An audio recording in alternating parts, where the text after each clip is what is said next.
सो general class में हमने बात किया था कि इंटेंसिटी के बारे में, ठीक है। तो इंटेंसिटी अगर दो कोहेरेंट सोर्स से लाइट वेव्स हमारा जनरेट होता है और उनका बीच में सुपरपोजिशन होता है, अगर दोनों लाइट वेव का एम्पलीट्यूड सेम होता है तो इंटेंसिटी कैसा होगा। और हमने देखा था कि इंटेंसिटी मतलब सारे फ्रिंजेस का, ठीक है, इंक्लूडिंग ब्राइट एंड डार्क, सबका सेम ही होता है। ब्राइट फ्रिंज का जो इंटेंसिटी होता है 4a² के बराबर होता है और डार्क फ्रिंज का इंटेंसिटी तो 0, इसलिए तो अंदर देखा जाता है, मतलब डार्क स्पॉट देखा जाता है। फिर हमने अलग अलग एम्पलीट्यूड का कोहेरेंट सोर्स से जो लाइट वेव को उसमें हम सुपर इम्पोज करके लिखा कि उनका इंटेंसिटी का फॉर्मूला कैसा आया, इसके बारे में हम बात किया था। तो आज हम पढ़ने वाले हैं fringe unit and position of interference pattern, यानी कि योंग्स डबल स्लिट एक्सपेरिमेंट में हमें स्क्रीन के ऊपर जो एक एनर्जी डिस्ट्रीब्यूशन का पैटर्न दिखने को मिल रहा था, जिसको हम बोल रहे थे इंटरफेरेंस, जिसमें corresponding bright fringe and dark fringe था। तो फ्रिंज का पोजीशन कहाँ आएगा, ठीक है। यहाँ पे डायग्राम तो बनाते हुए हम दिखा रहे थे कि पोजीशन ये आएगा, ये आएगा, प्लानर दिख रहा जो भी है, लेकिन मैथमेटिकली कैसे डिफाइन करेंगे उसका पोजीशन कहाँ पे होगा, ठीक है कि नहीं। तो मतलब पोजीशन ऑफ ब्राइट फ्रिंज कहाँ पर बनेगा, उसका डार्क फ्रिंज कहाँ पर बनेगा, उसका विड्थ भी कितना होगा, ये सारी चीजें हम कैलकुलेट करेंगे। देखो जैसे कि यहाँ पे देख सकते हो, यहाँ पे ये मेरा एक पॉइंट सोर्स है, यहाँ पे एक पॉइंट सोर्स मैंने रखा है और उसके सामने यहाँ पे मैंने एक कार्डबोर्ड ले लिया जिसमें दो स्लिट्स है। स्लिट्स का नाम दे दिया S1 एंड S2। ये कार्डबोर्ड है जिसमें दो स्लिट्स है, S1 एंड S2 है, ठीक है। और ये जो दोनों स्लिट्स के बीच में जो डिस्टेंस है D है, समझ में आएगा कि ये सारे पैरामीटर्स में डिफाइन कर रहा हूँ। अच्छा, स्लिट से बिल्कुल D distance, capital D distance, तो यहाँ पे मैंने एक स्क्रीन लगा दिया जिसके ऊपर मेरे को इंटरफेरेंस का पैटर्न देखने को मिलेगा, यानी कि ब्राइट फ्रिंज डार्क फ्रिंज वगैरह यहाँ पे देखने को मिलेगा, ठीक है। ये स्क्रीन हो गया।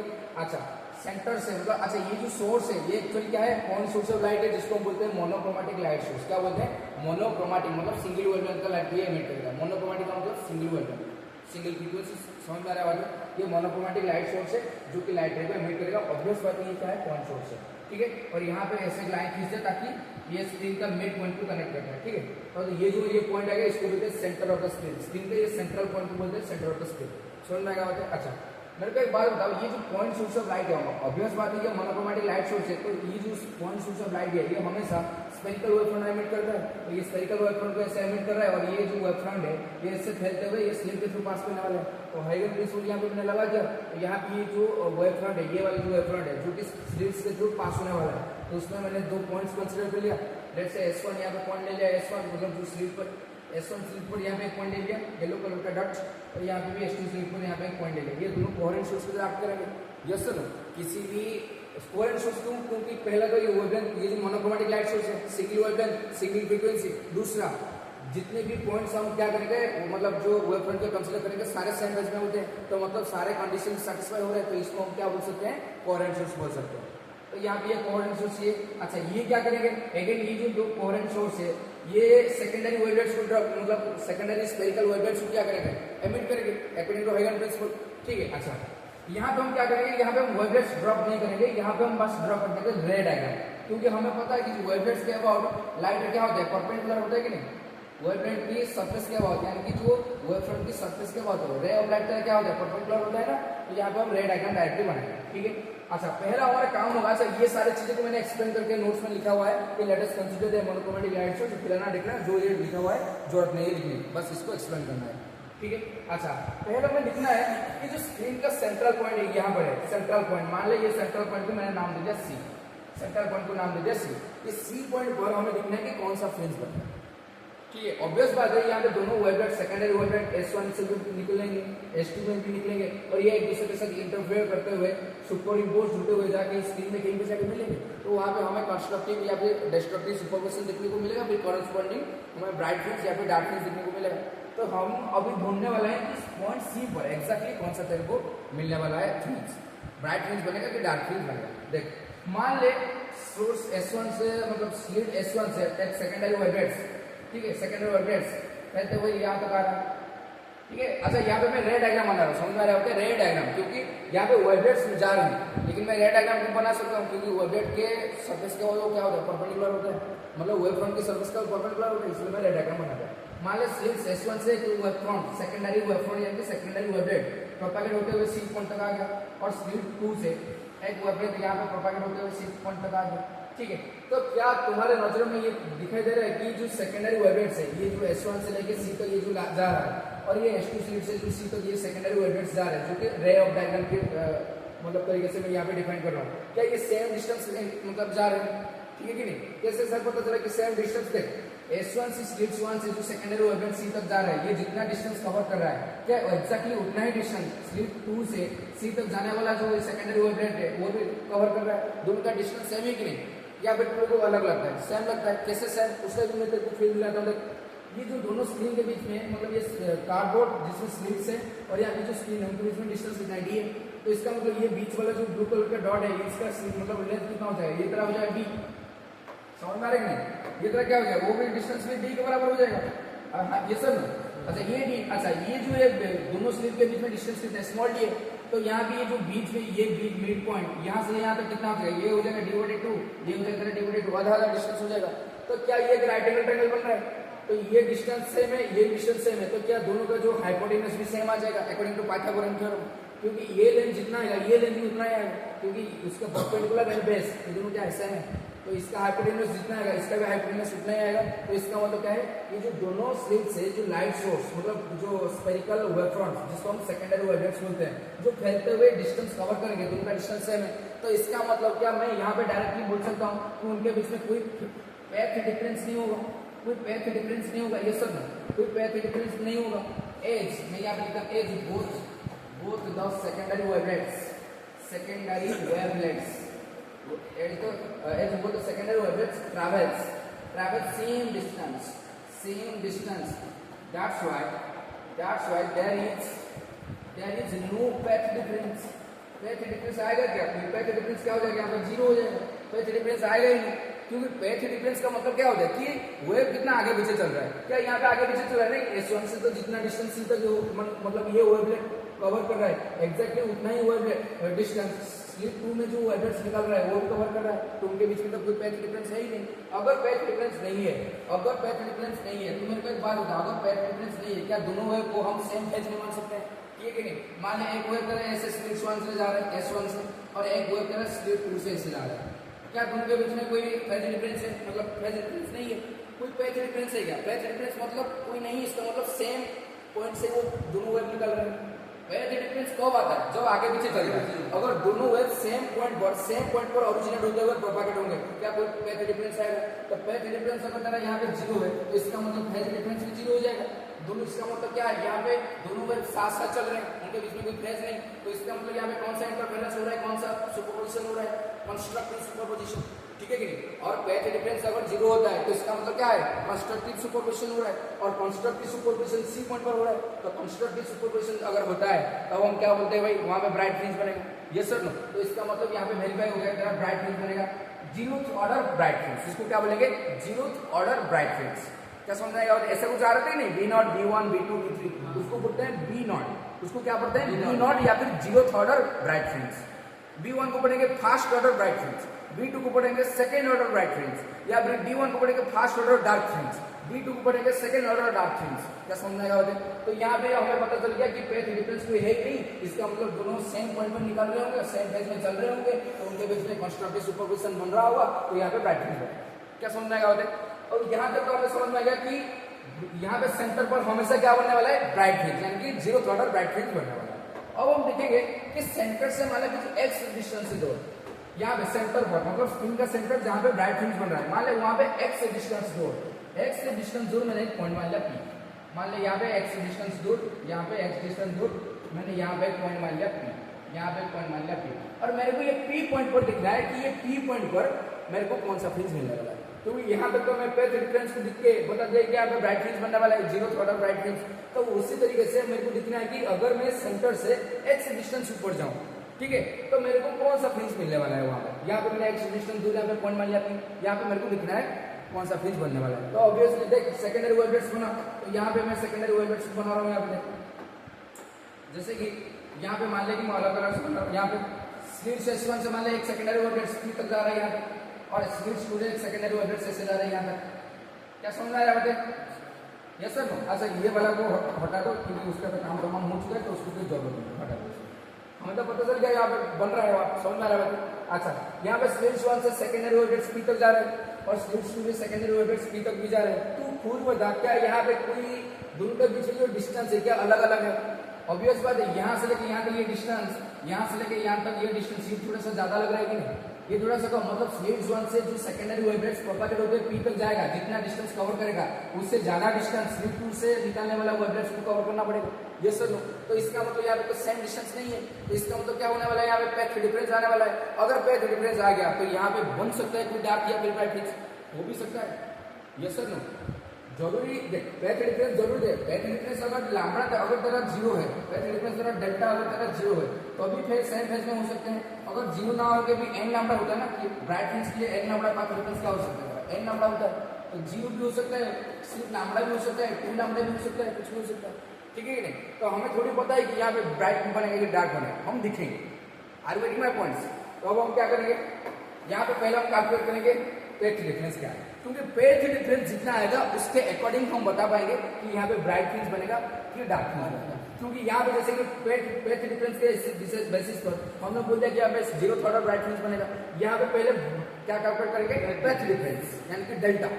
पैथ डिफरेंस कैलकुलेट करने से हमें पता चल जाएगा कि यहाँ पे ब्राइट बनेगा या फिर डार्क फ्रिंज बनेगा। तो पैथ डिफरेंस कैलकुलेट करो। मान ले यहाँ पे जो पॉइंट P है, यहाँ पे जो एंगल बन रहा है ये तरह छोटा सा एंगल है, स्मॉल थीटा।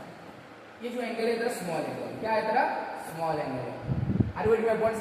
अच्छा मेरे को एक बात बता, अगर तेरा एंगल स्मॉल है, क्या यहाँ पे मैं स्मॉल एंगल अप्रोक्सीमेशन लगा सकता हूँ? बिल्कुल लगा सकता हूँ, क्योंकि अगर थीटा अगर तेरा स्मॉल है, अगर थीटा तेरा स्मॉल है तो मैं क्या लिख सकता हूँ, sine theta equal to tan theta ये नियरली इक्वल टू थीटा के बराबर होगा। क्या ये मैंने पढ़ाया था? अबे कंपाउंड माइक्रोस्कोप सारी चीजें इसके बेसिस पर तो था, ठीक है कि नहीं। अगर थीटा तेरा स्मॉल है तो साइन थीटा का वैल्यू tan थीटा का वैल्यू दोनों बराबर होंगे। ये सर ये होता है स्मॉल एंगल अप्रोक्सीमेशन। तो यहाँ पे मैंने स्मॉल एंगल मान लिया, थीटा मान लिया।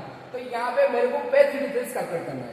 अच्छा मान ले कि पैथ डिफरेंस क्या होगा, यहाँ पे पैथ डिफरेंस क्या लिखूंगा मैं यहाँ पे, पैथ डिफरेंस क्या हो जाएगा यहाँ पे, पैथ डिफरेंस जिसको मैं डेल्टा से डिनोट करता हूँ, ये होता है डेल्टा। ये क्या होता है तेरा डेल्टा, इसको डेल्टा से रिप्रेजेंट करते हैं। पैथ डिफरेंस कैलकुलेट करना है, कैसे पैथ डिफरेंस पता चलेगा, अगर ये लेंथ को इससे घटा दूं तो मेरे को पूरा एक्स्ट्रा जो लेंथ है वो पता चल जाएगा। अगर S2P से मैं S1P को घटा दूं तो जितना एक्स्ट्रा डिस्टेंस है, एक्स्ट्रा लेंथ है, वही तो हो जाएगा तेरा path difference. Are you getting my points. तो उसके लिए हम क्या करेंगे, थोड़ा सा ट्रिगोनोमेट्रिक आइडेंटिटी लगाएंगे। कैसे देखें, मान ले यहाँ पे दो, मान ले ये तरह कोई लाइन है, ध्यान से समझना, जैसे कि मान ले ये तरह कोई लाइन है और ये तरह कोई दूसरा लाइन है, ठीक है।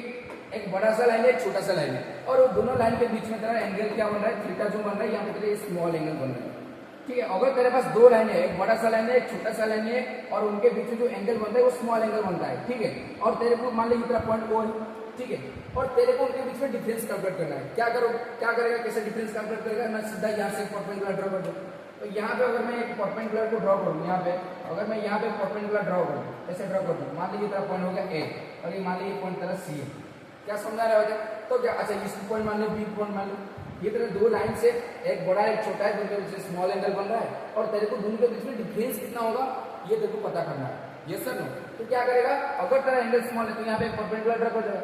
तो क्या ये परपेंडिकुलर ड्रॉ करने के बाद तेरे को O से लेके A तक ये डिस्टेंस, O से लेके B तक ये डिस्टेंस दोनों बराबर लग रहा है। ये सर नो, तो इसका मतलब क्या, मैं यहाँ पे लिख सकता हूँ OA इक्वल टू OB। ये सर नो, ये दोनों बराबर लेने देंगे कि नहीं। अबे ये एंगल अगर बहुत छोटा होगा ना तो ये दोनों लाइन क्या होंगे, बराबर हो जाएंगे, ठीक है कि नहीं। तो हमारे पास एक्स्ट्रा लेंथ कितना बच गया, AC, एक्स्ट्रा लेंथ कितना बच गया AC, और वही हो जाएगा हमारा जो डिफरेंस, AC हो जाएगा हमारा डिफरेंस। क्या समझ में आया? मतलब यहाँ से लेके यहाँ तक इतना डिस्टेंस जो बच गया वही होता है एक्स्ट्रा लेंथ, जो कि उसके ज्यादा है। Are you getting my point. हमें एक्स्ट्रा लेंथ चाहिए था तो मिल गया यहाँ पे, तो यही मतलब सिनेरियो यहाँ पे हम क्या करेंगे, वहां पे लगाएंगे। क्या समझ में आएगा? तो यहाँ पे देखो क्या उस टाइप का सिनेरियो यहाँ पे भी बन रहा है। यहाँ पे देख दो, एक बड़ा सा लाइन है, एक छोटा सा लाइन है, और उनके बीच में थीटा को मैं स्मॉल एंगल मान लिया।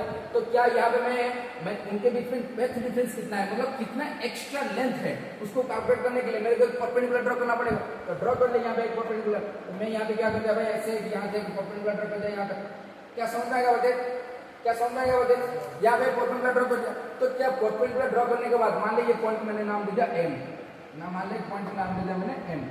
क्या परपेंडिकुलर ड्रॉ करने के बाद मेरे को S1P एंड MP ये दोनों बराबर दिखाई दे रहा है। तो इसका मतलब ये दोनों अगर बराबर हो गया तो मेरे पास एक्स्ट्रा लेंथ कितना बच गया, S2M, इतना लेंथ एक्स्ट्रा बच गया। अभी ये सर नो, इतना लेंथ एक्स्ट्रा बच गया कि नहीं, यहाँ से लेके यहाँ तक मैं दिखा रहा हूँ तेरे को, यहाँ से लेके यहाँ तक ये तो तेरा एक्स्ट्रा लेंथ, ये तेरा क्या हो गया एक्स्ट्रा लेंथ, ये तेरा एक्स्ट्रा लेंथ बच गया कि नहीं। और यही तरह हो गया क्या, पैथ डिफरेंस। समझ आया होता है, मतलब दोनों लेंथ के बीच में जो एक्स्ट्रा डिस्टेंस तेरे को मतलब बच गया उसको हम बोलेंगे पैथ डिफरेंस, क्योंकि इतना एक्स्ट्रा डिस्टेंस लाइट को सेकेंडरी वेवलेट्स को पास करना पड़ रहा होगा, ठीक है कि नहीं?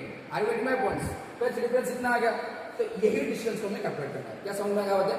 यही डिस्टेंस को हमें क्या कैलकुलेट करना है, तो मतलब यही डिस्टेंस को हमें कैलकुलेट करना है। क्या समझ में आ रहा है कि नहीं? तो ये तरह हो गया पैथ डिफरेंस एम, ठीक है। तो यहाँ पे क्या मैं लिख सकता हूँ, पैथ डिफरेंस डेल्टा क्या हो जाएगा तेरा ना, क्या मैं लिख सकता हूँ S2P माइनस S1P, ये तरह हो जाएगा तेरा S2M के साथ हो जाएगा।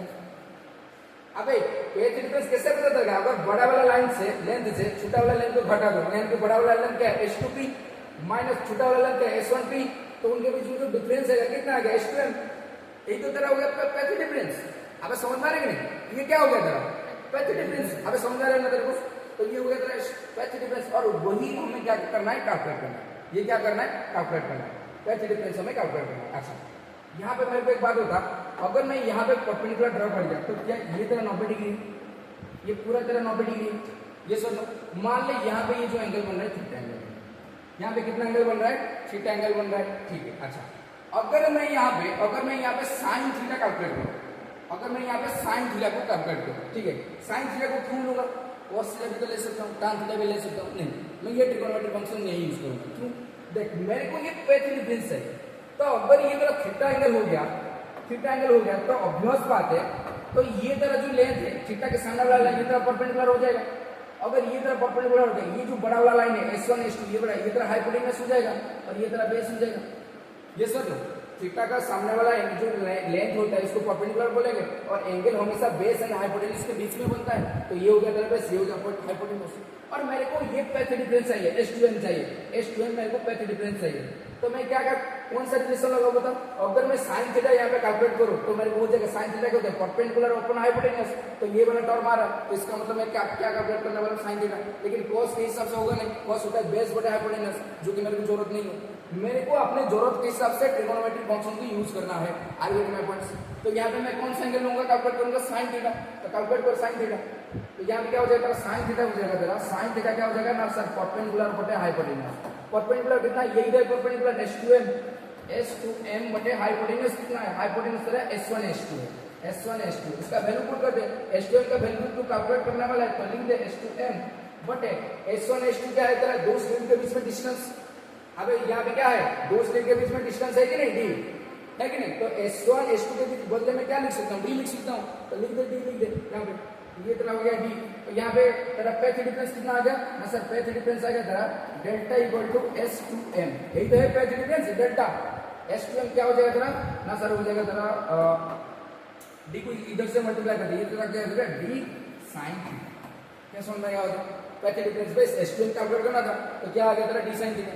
अच्छा एंगल हमें स्मॉल मान चुके हैं, तो अगर तेरा एंगल स्मॉल है तो स्मॉल एंगल अप्रोक्सीमेशन लगा सकता हूँ, तो इसका मतलब साइन थीटा को मैं tan थीटा मान सकता हूँ, क्योंकि थीटा का सेम होगा, साइन थीटा tan थीटा का वैल्यू लगभग बराबर होता है, तो मैं साइन थीटा का वैल्यू tan थीटा मान सकता हूँ। तो मैं यहाँ पे लिख देता हूँ according to small angle approximation, small angle approximation sine theta का वैल्यू लगभग बराबर होता है tan थीटा का value if theta equal to small होता है।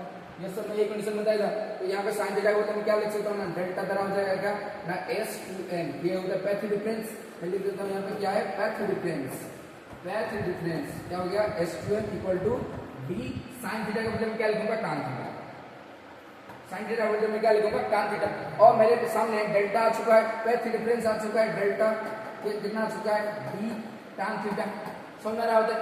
लेकिन मेरे को और भी एक पैरामीटर को डिफाइन करना है, मैंने D को लिख दिया, डिफाइन कर लिया, और मेरे को थीटा भी आ गया, लेकिन ये स्क्रीन के और स्लिप के बीच में जो कैपिटल D डिस्टेंस है वो आया नहीं अभी तक, क्योंकि फॉर्मूला मैं बनाऊंगा जितने भी सारे पैरामीटर्स को यहाँ पे मैंने डिफाइन किया उसको तो कंसीडर करूंगा, तो यहाँ पे D को भी लाना है, तो D को लाने के लिए यहाँ पे थोड़ा सा जुगाड़बंदी करना पड़ेगा। क्या देखो मेरे को D को लाना है, अभी तक मेरे सामने जो पैथ डिफरेंस का फॉर्मूला आ चुका है D थीटा, लेकिन D अभी तक आया नहीं, तो मैं कैलकुलेट करूंगा D, कैसे कैलकुलेट करूंगा उसके लिए थोड़ा सा यहाँ पे हम क्या करेंगे कंसीडर करेंगे। देखो यहाँ पे ये पॉइंट को मान ले, यहाँ पे जो मतलब ये जो पॉइंट है इस पॉइंट को मैं मान लेता हूँ O, इस पॉइंट को मैं O मान लेता हूँ, इधर मिड पॉइंट है कि नहीं, ये जो लाइन जा रहा है इसको इंटरसेक्ट यहाँ पे कर रहे हैं ना, इधर मिड पॉइंट O है, O से P तक मैं और एक लाइन को मतलब लाइन को खींच देता हूँ। देखो O से लेके मैं P तक और एक लाइन को यहाँ पे खींच देगा। क्या समझ में आएगा बेटे?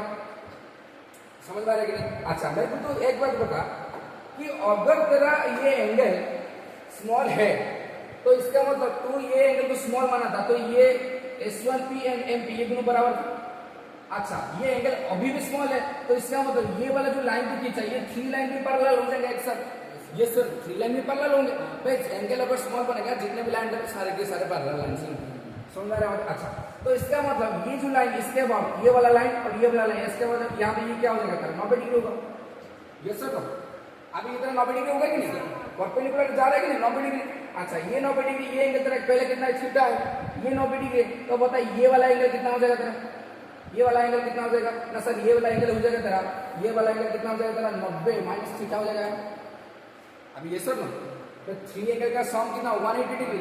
ये 90 ये थीटा, तो ये कितना हो जाएगा? 90 plus theta minus 180 degree, 90 minus theta, तो ये कितना हो जाएगा? 90 माइनस थीटा। अगेन यहाँ पे ये वाला टोटल एंगल कितना? 90 डिग्री है ना, ठीक है कि नहीं? तो ये एंगल तेरा 90 माइनस थीटा आ चुका है और टोटल एंगल 90 है, तो ये वाला एंगल कितना बन जाएगा होता? ये वाला एंगल तेरा कितना हो जाएगा? ये वाला एंगल तेरा थीटा ही बन जाएगा। अब समझ आ रहा है कि नहीं? समझ आया? फिर दोबारा बताऊं, समझ आ रहा है? ये तेरा 90 डिग्री है, ये थीटा था, तो ये हो गया तेरा 90 माइनस थीटा, और ये पूरा एंगल 90 डिग्री है। 90 से ये एंगल तेरे को आ चुका है 90 माइनस थीटा, तो इसको घटा दे, कितना आएगा? थीटा आएगा। तो इसका मतलब ये वाला एंगल मैं सारी चीजों को हटा देता हूँ ताकि क्लियर इमेज बिल्कुल बन जाए यहाँ पे। तो क्या मैं बोल सकता हूँ ये वाला एंगल को मैं दिखा देता हूँ यहाँ पे, क्योंकि ये तेरा 90 माइनस थीटा था, तो ये हो गया तेरा थीटा, मतलब ये तेरा थीटा एंगल हो गया, ठीक है कि नहीं? और मैं कंसीडर करूंगा ट्रायंगल। क्या तेरे को एक ट्रायंगल दिखाई दे रहा है यहाँ पे? ये तेरा पॉइंट O है, इसको मैंने पॉइंट O माना था, POC। POC क्या तेरे को एक ट्रायंगल दिखाई दे रहा है? Right angle triangle. Yes sir no? POC तेरे को राइट एंगल ट्रायंगल दिखाई दे रहा है कि नहीं? तो कंसीडर कर, ठीक है? तो क्या करेंगे भाई यहाँ पे? Consider the right angle triangle, consider the right angle triangle POC। क्या समझ आ रहा है? अच्छा इतना हम यहाँ पे मतलब इतना मतलब जुगाड़ बनते मजदूरी क्यों कर रहे हैं? इसलिए कर रहे हैं ताकि मेरे को डी को फॉर्मूला में लाना है, जो स्क्रीन एंड मतलब स्क्रीन के बीच में जो डिस्टेंस है डी।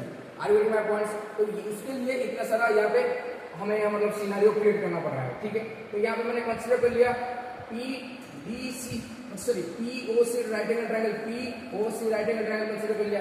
अगर मैं यहाँ पे tan थीटा कैलकुलेट करूँ, tan थीटा क्या हो जाएगा? परपेंडिकुलर अपॉन बेस, तो बेस आ रहा है मतलब ये वाला जो है डिस्टेंस है, स्क्रीन का डिस्टेंस हमारा पकड़ में आ जाएगा। ये सर ना? तो tan थीटा कैलकुलेट कर, tan थीटा कितना हो जाएगा यहाँ पे? tan थीटा तेरा हो जाएगा, tan थीटा हो जाएगा तेरा परपेंडिकुलर अपॉन बेस। परपेंडिकुलर कितना आ जाएगा यहाँ पे?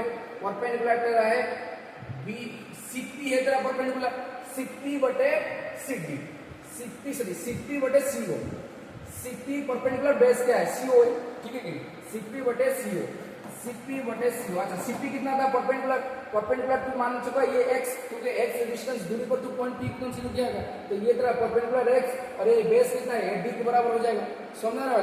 तो ये क्या हो गया तेरा? x बटे d हो गया तेरा। तो tan थीटा का वैल्यू तेरे पास कितना आ गया तेरा? tan थीटा का वैल्यू तेरे पास आ गया x बटे d। तो ये वैल्यू लेके तू क्या करेगा? यहाँ पे तेरे पास ये फॉर्मूला है पैथ डिफरेंस का, tan थीटा का वैल्यू आ गया, तो tan थीटा का वैल्यू लेके यहाँ पे पुट कर दे। सुन रहा है? तो ये क्या हो जाएगा तेरा? Delta path difference. इस तरह क्या आ गया तेरा? पैथ डिफरेंस तेरा क्या हो गया? पैथ डिफरेंस डेल्टा तेरा आ गया तेरा d। tan थीटा के बदले क्या लिखा है? x d, तो x बटे d। ये तेरा आ गया पैथ डिफरेंस, ये तरह आ गया पैथ डिफरेंस। मतलब अगर यहाँ पे मैं P पॉइंट को कंसीडर करूँ x डिस्टेंस से दूर, तो मेरे को यहाँ पे दोनों सेकेंडरी वेवलेट्स के बीच में जो पैथ डिफरेंस देखने को मिलेगा वो कितना मिलेगा? मिलेगा तेरा dx बटे d। अच्छा यहाँ से हमें कैसे पता चलेगा कि यहाँ पे ब्राइट फ्रिंज है या फिर डार्क फ्रिंज है? तू मेरे को एक बात बता, जो मैं कंडीशन तेरे को पढ़ा रहा था, मैं यहाँ पे लिख रहा हूँ फॉर ब्राइट फ्रिंज। तू मेरे को एक बात बता, जो मैं तेरे को ब्राइट फ्रिंज का कंडीशन बता रहा था कि ऐसा कौन सा फेज एंगल होना चाहिए, फेज डिफरेंस होना चाहिए कि वहां पे तेरे को ब्राइट फ्रिंज देखने को मिले ना सर 2n पाई के बराबर, यानी कि इवन मल्टीपल ऑफ पाई, तो भी तो तेरे को मिल जाता। और n का वैल्यू 0 से स्टार्ट हो रहा था 1 2 3 वगैरह, ठीक है? और पेथ डिफरेंस क्या होना चाहिए ना सर? पेथ डिफरेंस तेरा डेल्टा n लैम्डा के बराबर होना चाहिए ना, तभी तेरे को ब्राइट फ्रिंज देखने को मिलेगा n लैम्डा के बराबर। अच्छा तो यहाँ पे तो फेज डिफरेंस कितना कैलकुलेट कर चुका है? dx बटे d। अगर dx बटे d तेरा n लैम्डा के बराबर आ जाएगा, ठीक है, तो वहां पे क्या कौन सा फ्रिंज बनने वाला है? Bright fringe. क्या समझ रहा है? तू जो दोनों वेव को इंटरफेयर करके पैथ डिफरेंस कैलकुलेट कर लिया, ये पैथ डिफरेंस अगर n लैम्बडा के बराबर आ जाए तो भी वहां पे ब्राइट फ्रिंज बनेगा। ये सर तो उसको मतलब कंपेयर कर दे तो क्या मैं लिख सकता हूं यहाँ पे dx बटे d equal to n lambda, क्योंकि यहाँ पे डेल्टा यहाँ पे डेल्टा दोनों को कंपेयर कर रहा हूँ फॉर ब्राइट फ्रिंज। ये क्या हो गया dx बटे d equal to n lambda. अच्छा कहाँ पे ब्राइट फ्रिंज बनेगा? ऑब्वियसली ब्राइट फ्रिंज बराबर करता है ब्राइट फ्रिंज बनेगा। कहाँ पे बनेगा? पोजीशन भी चाहिए, पोजीशन के लिए कौन है यहाँ पे x, क्योंकि x डिस्टेंस दूरी पर तो p पॉइंट को माना था। अभी तो समझ में आ रहा है तो x ऑलरेडी है तो x क्या हो जाएगा तेरा ना x तेरा हो जाएगा sir n lambda capital D बटे small d। This is the position और यहाँ पे n लेते, this is the position of nth bright fringe. अच्छा ये क्या है तेरा n क्यों लिखा है यहाँ पे, ये तेरे को बताएगा nth position of nth bright fringe. Bright fringe क्योंकि तेरा ब्राइट nth मतलब क्या है, ब्राइट फ्रिंज तेरा 0 से भी होता है 1 2 3 ऐसे चलता है कि नहीं, तो ये तेरा corresponding different ब्राइट फ्रिंज का पोजीशन को बताएगा। x क्या है पोजीशन कि स्क्रीन से सेंटर से कितना दूर ये ब्राइट फ्रिंज बनेगा। फॉर एग्जांपल देख मान ले अगर मैं पूछूं रितिका तू मेरे को अभी बोल कि सेकंड ऑर्डर ब्राइट फ्रिंज कहां पे मिलेगा। सेकंड ऑर्डर ब्राइट फ्रिंज मतलब V2, second order bright fringe क्या है सेकंड ऑर्डर ब्राइट फ्रिंज मतलब क्या है V2, तो n कितना है यहाँ पे 2 है तो इसका पोजीशन चाहिए तो ये 2 को यहाँ पे पुट कर दे तो x2 क्या हो जाएगा, ये क्या होगा position of the second order bright fringe 2 lambda d बटे d, ये आ जाता है। अगर मैं पूछूं फर्स्ट ऑर्डर ब्राइट फ्रिंज क्या होगा, n को 1 पुट करेगा तो n को 1 पुट कर देंगे यहाँ पे 1 लैम्बडा d बटे d। अभी से समझा ना होता है। अगर मैं पूछूं थर्ड ऑर्डर ब्राइट फ्रिंज मतलब v3, n क्या होगा 3, तो अगर मैं पूछूं थर्ड ऑर्डर ब्राइट फ्रिंज का मेरे को पोजीशन बता कहाँ पे स्क्रीन पर कहाँ पे कौन सी पोजीशन में तेरे को थर्ड ऑर्डर ब्राइट फ्रिंज मिलेगा ना। Sir third order bright fringe की बात करें तो n हो गया 3, ऑब्वियस बात है तो 3 को मैं पुट कर दूंगा यहाँ पे, ये तो ब्राइट फ्रिंज का पोजीशन है तो क्या होगा 3 लैम्बडा d बटे d, तो ये हो गया मेरा पोजीशन। क्या समझ में आएगा बताए। अब हम किसके लिए कैलकुलेट करेंगे पोजीशन, डार्क फ्रिंज के लिए। टॉपिक का नाम तो डार्क फ्रिंज, समझ में आ गया कि नहीं, अरे समझ में आ रही नहीं कोई डिफिकल्टी। तो अब हम कैलकुलेट करेंगे dark fringe for dark fringe के लिए, फॉर डार्क फ्रिंज में सारे चीजें को डिटेल में नोट्स में लिखा है, जो क्वेश्चन देखो पूछा ना वो भी सारी चीजें लिखा है। आई वेट माय पॉइंट्स कि ऐसे अभी तुम जिस तरीके से मैं तुमको समझा रहा हूँ मेरा कॉपी पेस्ट भी वहां पे लिखा हुआ है, समझ रहा है। तो ये क्या हो गया फॉर डार्क फ्रिंज के लिए। अच्छा डार्क फ्रिंज के लिए, अच्छा तेरे पास जो पैथ डिफरेंस ऑलरेडी आ चुका है वो कितना आ चुका है ना सर, पैथ डिफरेंस मेरे पास आ चुका है dx बटे d, कितना आ चुका है dx बटे कैपिटल D। अगर मेरा अच्छा डार्क फ्रिंज कैसे पता चलेगा कि यहाँ पे बनेगा, अच्छा जब डार्क फ्रिंज बनता है तो पैथ डिफरेंस कितना होता है भाई 2n - 1 लैम्बडा बटे 2, यही बताता है कि नहीं कंडीशन। और यहाँ पे n शुरू होता है तेरा 1 2 3 से, यस सर नो वेट।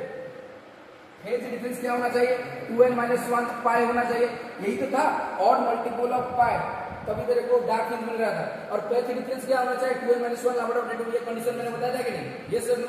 तो यही कंडीशन अगर ये पैथ डिफरेंस के साथ बराबर हो जाए तो वहां पे मेरे को डार्क फ्रिंज मिल जाएगा, ये सर नो। मतलब ये जो पैथ डिफरेंस तेरे दो वेव को इंटरफेयर करने से आ गया है, ये पैथ डिफरेंस अगर डार्क फ्रिंज की पैथ डिफरेंस के साथ बराबर हो गया तो जाके हमें क्या मिलेगा डार्क फ्रिंज मिलेगा, ठीक है कि नहीं। तो वहां पे मेरे को बराबर कर दे, और क्या है बराबर कर दे तो ये क्या हो जाएगा तेरा, क्योंकि तेरे को फॉर डार्क फ्रिंज के लिए तेरे को लैम्बडा पता है तेरा पैथ डिफरेंस से, पैथ डिफरेंस तेरे को पता है डेल्टा इक्वल टू होता है कितना होता है 2n - 1 लैम्बडा बटे 2, यही होता है ना। तो इसको इसके साथ बराबर कर दो, ये क्या हो जाएगा dx बटे d equal to 2n - 1 lambda बटे 2। अच्छा यहाँ पे देखो हमें चाहिए, अच्छा पोजीशन यहाँ तो हमें पता चल गया कि अगर पैथ डिफरेंस तेरा इसके साथ बराबर होगा डार्क फ्रिंज मिलेगा, लेकिन कहाँ पे मिलेगा, पोजीशन कहाँ होगा बता मेरे को, पोजीशन चाहिए।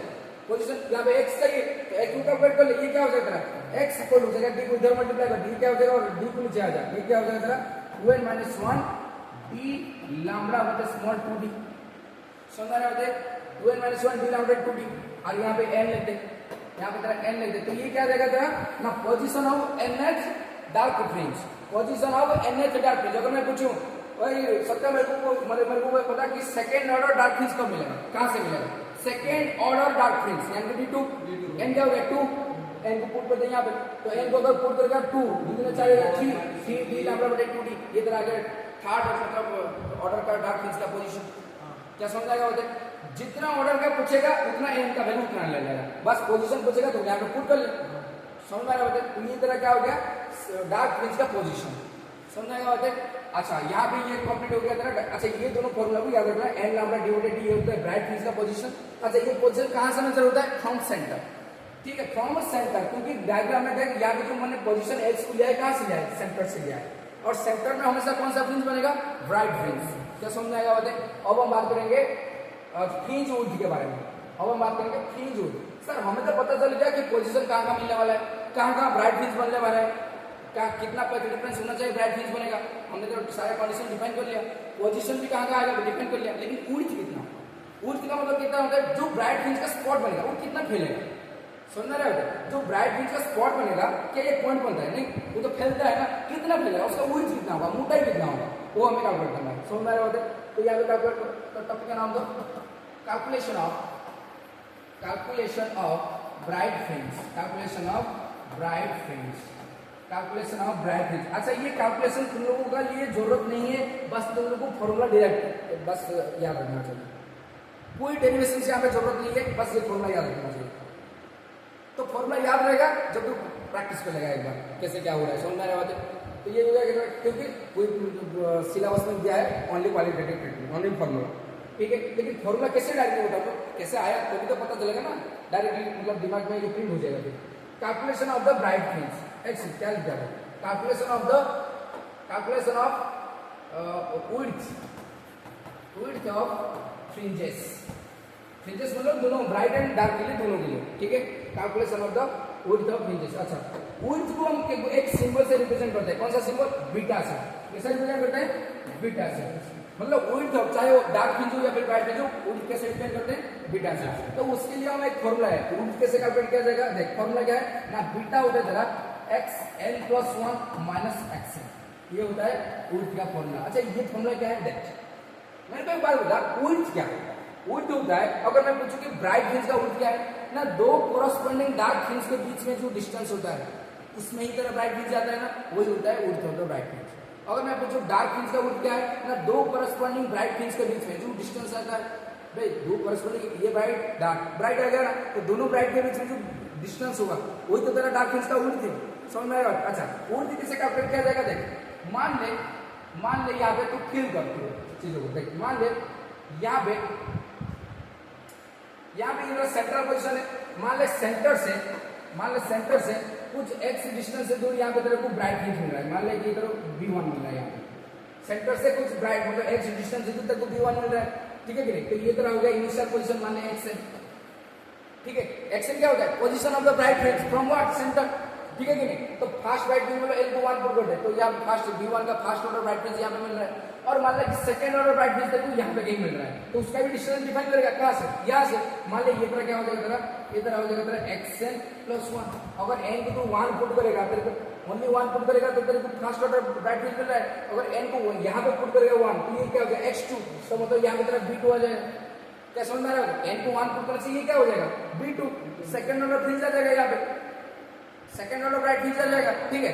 अगर मैं पूछूं कि उनके बीच में गैप कितना है, अच्छा डार्क फ्रिंज तो उनके बीच में ही बनेगा, डार्क फ्रिंज तो उनके बीच में ही बनेगा, क्योंकि एक ब्राइट एक डार्क होता है, तो दोनों ब्राइट फ्रिंज के बीच में जो ये मैंने यहाँ पे लाइन खींचा, इतना जो ये विड्थ है, ये विड्थ कितना हो जाएगा ना सर? टोटल डिस्टेंस है xn+1 से अगर मैं xn को घटा दूं तो मेरे को ये विड्थ मिल जाएगा। क्या समझ आ रहा है? Yes sir. मान ले कि तेरा पहला यहाँ पे ये तरह ब्राइट फ्रिंज है और यहाँ पे ब्राइट फ्रिंज है, ठीक है। मान ले ये तेरा fast order bright fringe B1, यहाँ पे तेरा B2 है। मान ले यहाँ से ये सेंटर से यहाँ पे पोजीशन है xn और यहाँ पे xn+1, n को 1 पुट कर, फास्ट ऑर्डर ब्राइट फ्रिंज यहाँ पे 1 पुट करने से क्या होगा? सेकंड ऑर्डर ब्राइट फ्रिंज आ जाएगा, क्योंकि x2 1+1 क्या x2 किसका होता है? सेकंड ऑर्डर ब्राइट फ्रिंज का पोजीशन। और यहाँ पे बीच में तो तेरे को क्या देखने को मिलेगा? डार्क फ्रिंज देखने को मिलेगा यहाँ पे बीच में।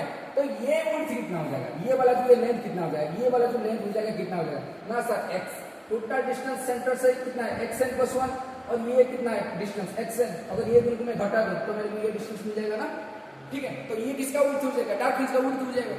दो कॉरस्पोंडिंग ब्राइट फ्रिंज के बीच में जो डिस्टेंस होता है, ये वाला डिस्टेंस होता है, ये वाला डिस्टेंस, ठीक है, यहाँ ये वाला डिस्टेंस होता है, तो इसको बोलते हैं width of the dark fringe. समझ में क्या width of the dark fringe? Are you getting my points? अब समझ में आ रहा है नहीं? तो इधर हो जाएगा विड्थ ऑफ द, चलिए width of the dark fringe, इसको हटाओ भाई, width of the dark fringe. ठीक है, width of the dark fringe, इसको हटा दो। समझ में आया कि नहीं? बिल्कुल आसान है, कोई मतलब कोई डिफिकल्ट चीज है ही नहीं इसमें, बस समझ लेना चाहिए और कुछ नहीं। तो क्या मैं लिख सकता हूँ विड्थ, मतलब विड्थ को कैसे लिखूंगा फॉर्मूला से ना, xn प्लस 1, मतलब किसी n प्लस 1 पोजीशन पर मतलब कौन सा फ्रिंज बन रहा है और xn पोजीशन पर कौन सा फ्रिंज बन रहा है, दोनों को सब्सट्रैक्ट कर दे तेरे को कोरस्पोंडिंग मतलब फ्रिंज का विड्थ मिल जाएगा। तो ये क्या हो गया तेरा xn प्लस 1 माइनस xn, सुनने का ये होगा विड्थ। पहले किसका विड्थ कैलकुलेट करेंगे, first width of the dark fringe, width of the dark fringe, जो इंटरफेरेंस पैटर्न है जिधर तो डार्क फ्रिंज दिखाई देगा, डार्क फ्रिंज, तो उसका विड्थ कितना होगा, उसका विड्थ कितना होगा, तब क्या लिखेगा बीटा, विड्थ को बीटा से लिखते हैं, किसके लिए कैलकुलेट करना है विड्थ, किसका विड्थ, डार्क फ्रिंज का, तो यहाँ पे हो जाएगा तेरा dark, beta dark, beta dark, क्या समझ आएगा होते width of the dark fringe, beta dark क्या हो जाएगा ना सर, हो जाएगा x, अच्छा पोजीशन बीटा डार्क कब मिलता है, डार्क फ्रिंज का विड्थ कब मिलता है कि कोरस्पोंडिंग दो ब्राइट फ्रिंज के बीच में जो मतलब डिस्टेंस होता है वही होता है तेरा width of the dark fringe, ये सर नो, अबे ये सर नो, यहाँ पे मैं लिखता हूँ corresponding width of the distance between, मैं लिखता हूँ यहाँ पे distance between two corresponding bright fringe is the width of the dark fringe, ये सारे जितने लिखा है मुझसे डार्क फ्रिंज, किसी भी दो ब्राइट फ्रिंज के बीच में जो डिस्टेंस होता है वही होता है डार्क फ्रिंज का विड्थ होता है, ये सर अगर दिखाया कि नहीं हमें, तो ये क्या हो जाएगा बीटा डार्क क्या हो जाएगा, अच्छा पोजीशन क्या लिखेगा यहाँ पे x, देख पोजीशन कहाँ पे, अच्छा ब्राइट फ्रिंज कहाँ पे मिलता है, क्योंकि ये तरह क्या है ब्राइट फ्रिंज का पोजीशन, उनका विड्थ का मतलब जो उनका डिस्टेंस बीच में जो डिस्टेंस बनेगा वही तरह विड्थ हो जाएगा, ये सर ना, तो इसका मतलब यहाँ पे पोजीशन किसका लेने वाला है, ब्राइट का, ठीक है कि नहीं, ये तरह इनिशियल ब्राइट फ्रिंज, ये तरह कोई फाइनल ब्राइट फ्रिंज होगा, तो उनके बीच में जो सेपरेशन होगा ये तरह बताएगा बीटा किसका, width of the dark fringe, तो बता इसका तो तेरे को पता है xn का वैल्यू कितना है तेरा ब्राइट फ्रिंज के लिए, इतना पता है xn1 का क्या, n प्लस 1 का वैल्यू क्या हो जाएगा ना, देखो कुछ नहीं करने वाले हैं, xn का वैल्यू पता है ना, position of the bright fringe क्या होता है, देख यहाँ पे मैं लिखता हूँ n लैम्डा d बटे t, यही होता है ना, अभी हमने कैलकुलेट किया था position of the bright fringe n lambda d बटे t, तो यहाँ पे हमने क्या करना है, यही मतलब जो रिलेशन को क्या करना है, यूज करना है, यहाँ पे पुट करना है, देख हमें क्या चाहिए x 1 प्लस 1 है, तो n के बदले क्या पुट कर देगा तेरा, जो तेरा मतलब जो ये तरह मान लें कि ये तो x क्या दे रखा है, ये तेरा इनिशियल ब्राइट फ्रिंज, कुछ इनिशियल ब्राइट फ्रिंज होगा, क्योंकि यहाँ पे xn है इनिशियल ब्राइट फ्रिंज, तो कुछ n प्लस 1 पर ब्राइट फ्रिंज बनेगा, कुछ नेक्स्ट ब्राइट फ्रिंज, उसका फॉर्मूला क्या हो जाएगा, यही आएगा, लेकिन n के बदले 1 प्लस 1 पुट कर दो, n का बदले क्या पुट करेगा यहाँ 1 प्लस 1, n प्लस 1 पुट कर दे, तो आ जाएगा तेरा क्या हो जाएगा तेरा, देखो यहाँ पे तेरा हो जाएगा तेरा, एक सेकेंड, यहाँ पे तेरा ये हो जाएगा, अबे समझ आ रहा है कि नहीं, यहाँ पे क्या करेगा वो n, यहाँ पे क्या करेगा पोजीशन तेरे को पता है, यहाँ पे लिख n लैम्डा d बटे d, अच्छा n प्लस 1 है, किसी फाइनल पोजीशन पर चाहिए, n के बदले क्या लिखेगा यहाँ पे n प्लस 1, तो n प्लस 1 पुट कर दे यहाँ पर, ठीक है मैं यहाँ पे लिख रहा हूँ आपसे थोड़ा सा, एक second, n plus 1 lambda d बटे d, अच्छा माइनस xn का पोजीशन तो यही है, इनिशियल पोजीशन तो यही है, अब ब्राइट फ्रिंज का, दोनों ब्राइट फ्रिंज का पोजीशन को सब्सट्रैक्ट करूंगा, विड्थ मिलेगा मेरा डार्क फ्रिंज का, समझ में आ रहा है, ये क्या हो जाएगा तेरा n xn का क्या हो जाएगा n लैम्डा d बटे d, क्या समझ में आएगा, तो इसको थोड़ा सा सॉल्व कर दो, कितना हो जाएगा तेरा, इसको अगर थोड़ा सा सॉल्व करिए कितना हो जाएगा n lambda d plus lambda d बटे d minus n lambda d बटे d, और n लैम्डा d को कॉमन ले ले, कितना हो जाएगा n लैम्डा d बटे d को अगर मैं कॉमन ले जाऊं तो कितना बचेगा, कितना बचेगा भाई, ये n लैम्डा d को अगर मैं यहाँ पे क्या करूँ, एक सेकेंड, अच्छा यहाँ पे इतना करने की क्या जरूरत है, यहाँ पे डायरेक्ट हो रहा है, कॉम्प्लिकेटेड करने की जरूरत है, देखो यहाँ पे क्या है लैम्डा d कॉमन है ना दोनों में, तो इसको बाहर निकाल दो, लैम्डा d बटे d को बाहर निकाल दो, कितना हो जाएगा n प्लस 1, यहाँ पे कितना हो जाएगा माइनस n हो जाएगा ना, लैम्डा d को इधर लैम्डा d बटे d कॉमन ले लिया, n प्लस 1 माइनस n हो गया, तो यहाँ पे n कैंसिल हो गया, तो कितना होता लैम्डा d बटे d, तो मतलब क्या हो गया width of the dark fringe कितना हो गया लैम्डा d बटे d, क्या सुनना क्या होता है, क्या ये width of the dark fringe पे n टर्म आया, n लिखा हुआ है क्या, एन तो लिखाने वाला नहीं है, इसका मतलब क्या है ना, जितने भी विड्थ होगा सबका विड्थ क्या होगा, सेम होगा, मतलब जितने भी डार्क फ्रिंज बनेगी सबका विड्थ क्या होगा, सेम होगा। It does not depends on an, that means width of all dark fringe क्या होगा, सेम होगा। क्या समझ आया होता है, ये डार्क फ्रिंज का विड्थ है लैम्बडा डिवाइडेड डी, इसको याद रखना भाई, इंपॉर्टेंट है। क्या समझ आया होता है। अच्छा फिर किसके लिए कैलकुलेट करेंगे भाई, फिर किसके लिए, ब्राइट फ्रिंज के लिए। विड्थ ऑफ द ब्राइट क्या हो जाएगा, सेम पोजीशन, दो कॉरस्पॉन्डिंग डार्क फ्रिंज के बीच में जितना डिस्टेंस होगा वही हो जाएगा तेरा ब्राइट फ्रिंज का विड्थ, वही सेम चीजें लिखना। तो क्या हो जाएगा तेरा xn+1 माइनस xn, ये तेरा इनिशियल डार्क फ्रिंज का पोजीशन, ये फाइनल डार्क फ्रिंज का पोजीशन, दोनों को सब्सट्रैक्ट करेगा तो तेरे को ब्राइट फ्रिंज का विड्थ मिलेगा, क्योंकि दोनों के बीच में तो ब्राइट फ्रिंज आता है, यस सर नो। तो अच्छा बता पोजीशन क्या है तेरा, ब्राइट फ्रिंज का पोजीशन क्या होता है तेरा, ये होता है ब्राइट फ्रिंज का पोजीशन। तो इसको सॉल्व कर, कितना हो जाएगा तेरा, एक सेकंड, इनिशियल ब्राइट फ्रिंज का पोजीशन मैं यहाँ पे बना रहा हूँ, एक सेकंड, फॉर्मूला को थोड़ा सा यहाँ पे देखो कहाँ गया, अबे सॉल्व मारेंगे नहीं। तो xn 2n-1 d lambda by 2d, तो कितना है भाई, ब्राइट फ्रिंज का फॉर्मूला क्या है, पोजीशन का, एक्चुअल डार्क फ्रिंज का ना 2n-1 कितना था, xn = 2n-1 और 2n-1 d lambda by 2d, d lambda by 2d, d lambda by 2d, यही था। ये उसका इनिशियल डार्क फ्रिंज का कंडीशन आ गया भाई, इनिशियल किसी भी पोजीशन पर nth पोजीशन पर डार्क फ्रिंज मिलेगा, ठीक है कि नहीं। तो दोनों को सब्सट्रैक्ट करेगा, दोनों डार्क फ्रिंज का मतलब पोजीशन को सब्सट्रैक्ट होने से तेरे को बीच में जो विड्थ मिलेगा वही हो जाएगा ब्राइट फ्रिंज का विड्थ, दोनों डार्क के बीच में ब्राइट बनता है।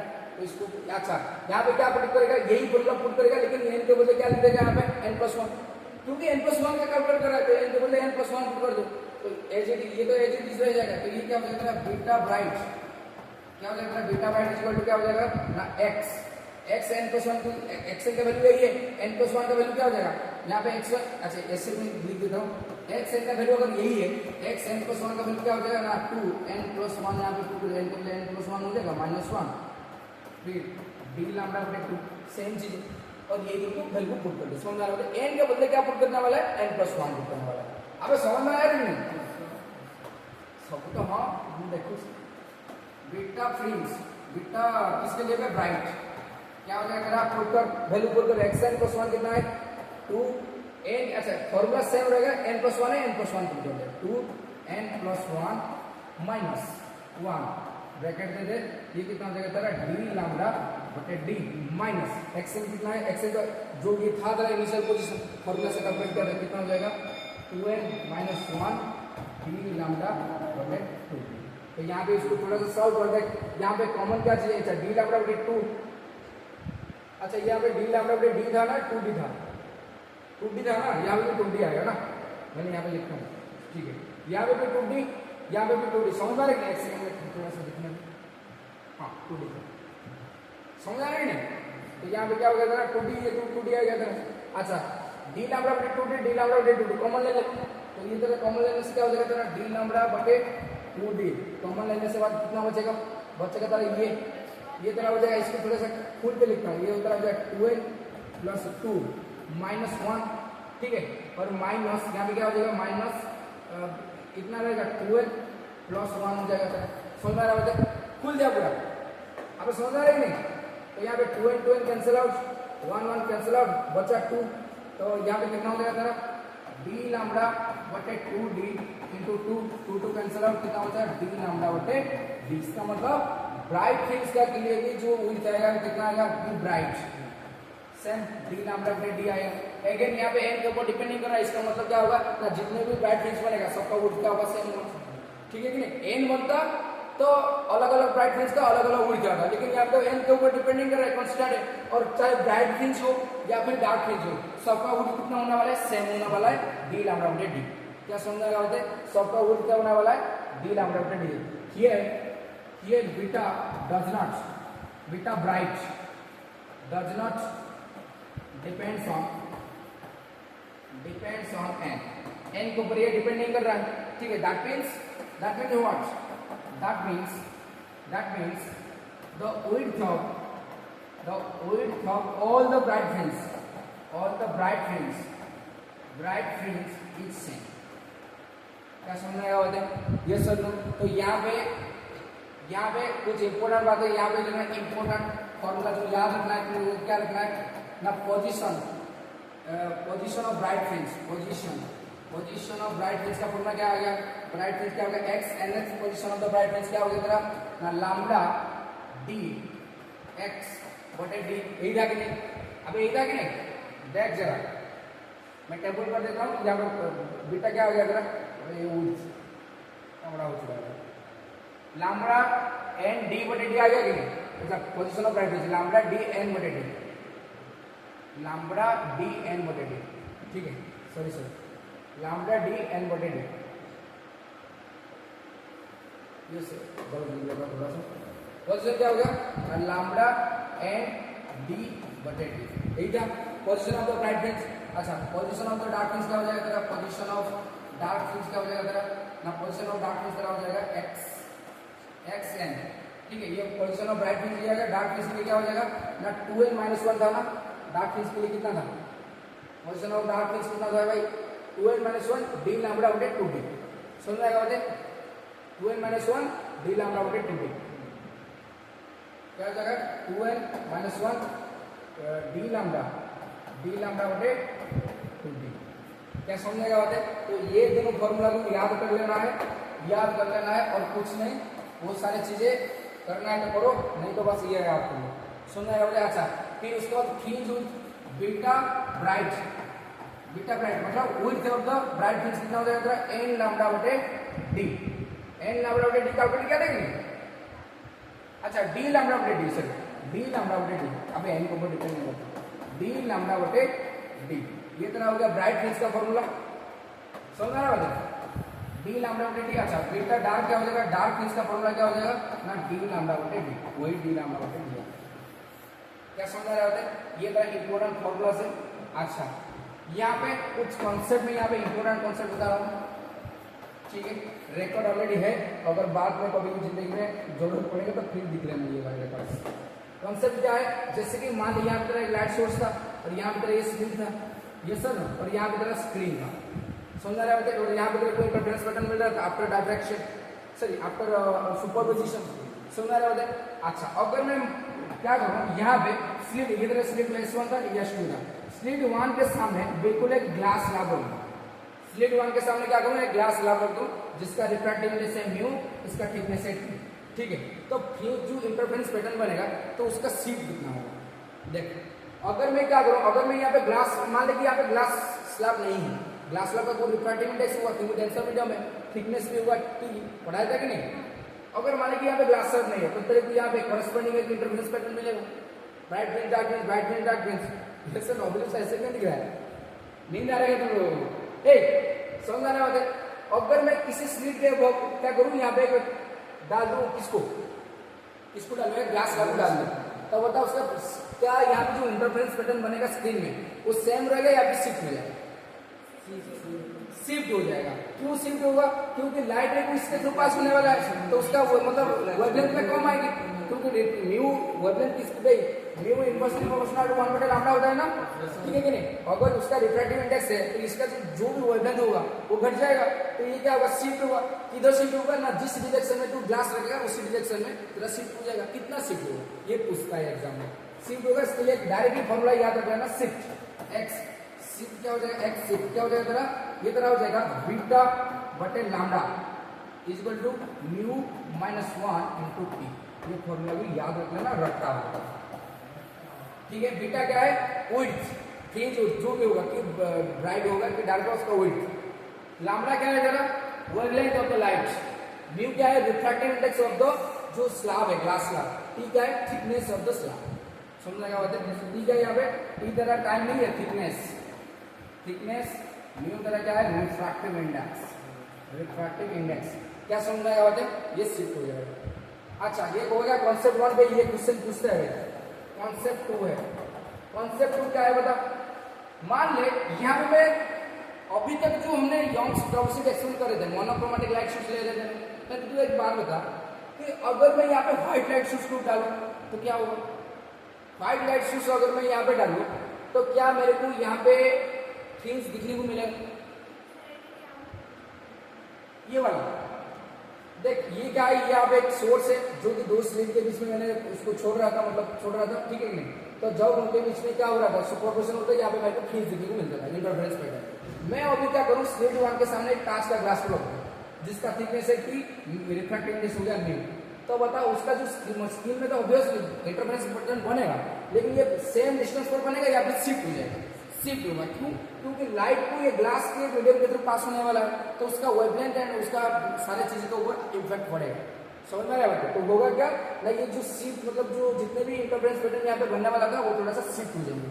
समझ में आ रहा है? किधर शिफ्ट होंगे ना, जिस डायरेक्शन में तो ये ग्लास स्लैब को रखेगा उसी डायरेक्शन में शिफ्ट हो जाएगा। और कितना शिफ्ट आएगा वो पूछता है, व्हाट इज द शिफ्ट, कितना शिफ्ट होता है, एक्स, शिफ्ट को लिखते हैं एक्स, उसका फॉर्मूला हो गया बीटा बटे lambda mu minus 1 into beta क्या है, जो फ्रिंज का विड्थ, और लैम्डा क्या है तेरा, wavelength of the light, mu क्या है तेरा, रिफ्रैक्टिव इंडेक्स किसका, ये जो ग्लास का, ठीक है तेरा थिकनेस। समझ में आया? तो यहाँ पे ये समझने वाला था, कॉन्सेप्ट प्रूफ में बताऊंगा नेक्स्ट क्लास में, और डायग्राम नेक्स्ट क्लास में तुम्हारा up to 96% complete wave optics, ठीक है। ओनली बस 4% बचा हुआ है, अगर काल अगर सुविधा हुआ तो मैं कर दूंगा, नहीं तो नेक्स्ट क्लास में करके कंप्लीट कर दूंगा। कैसे करते हो तुम्हारा वेब ऑप्टिक्स मान लो कि कंप्लीट हो चुका है, समझा रहा है? तो ठीक है, अब कर, अब कर।